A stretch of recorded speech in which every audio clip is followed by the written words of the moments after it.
What is the greatest approach to semen retention? How many days should I go for? What kind of lifestyle should I live when doing this? If you contemplate these questions deeply enough, you will realize that there is no one rigid mechanical formula to follow.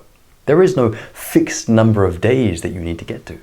And there is no absolute correct way of going about this. The reason? Because it's completely relative to you.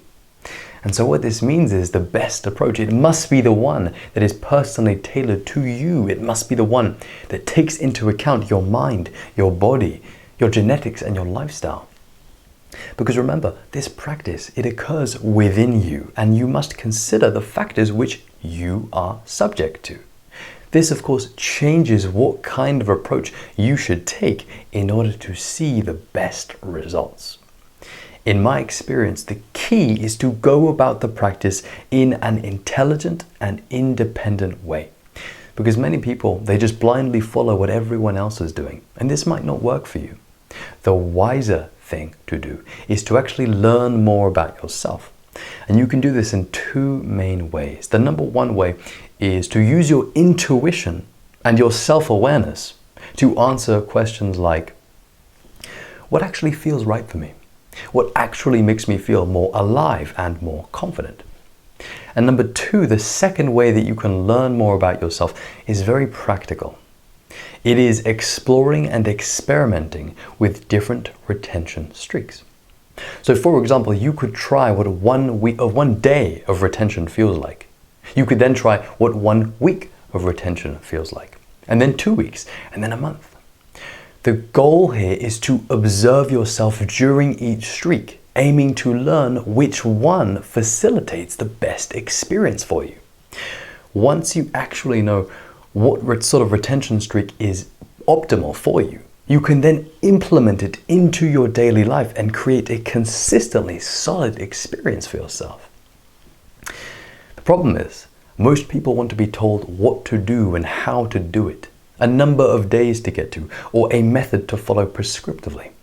And what I'm saying is that it doesn't work like that, and that you need to independently verify what is effective for you with consideration of your personal circumstances. Ignorantly following some general or arbitrary advice can be ineffective. You need to have the self-discipline to look within yourself and see what actually works best for me. And once you know, you get after it. Really, all I'm doing here is reminding you to listen to your own intuition, to listen to your own body, and going even broader, to listen to to feel what the universe is nudging you towards.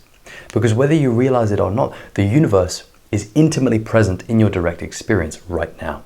And so this is why you must look within in order to answer questions, especially deep ones about yourself and your way of living. Do remain open to new approaches, to alternative perspectives, and be inspired by other people's advice.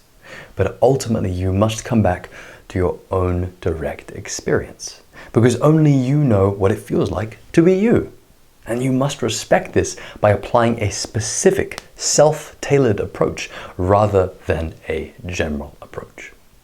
What I am suggesting you do does take more work. It is more emotionally difficult, and it does require you to look within yourself, which can be a challenging spiritual task. But doing it this way, it will pay dividends, and you will become more developed than everyone else around you, because your focus is on the inner work. And I trust that you know by now, the inner work is king. So, begin to find yourself with this practice. Learn what works best for you, and then keep on treading the path. This work is not easy, and you will go through many ups and downs, but when you zoom out and see the bigger picture, you will realize that you are doing exactly what you need to be doing. So keep working on your mission and trust that everything is unfolding exactly as it should. If you enjoyed this video and you would like more, then please do subscribe.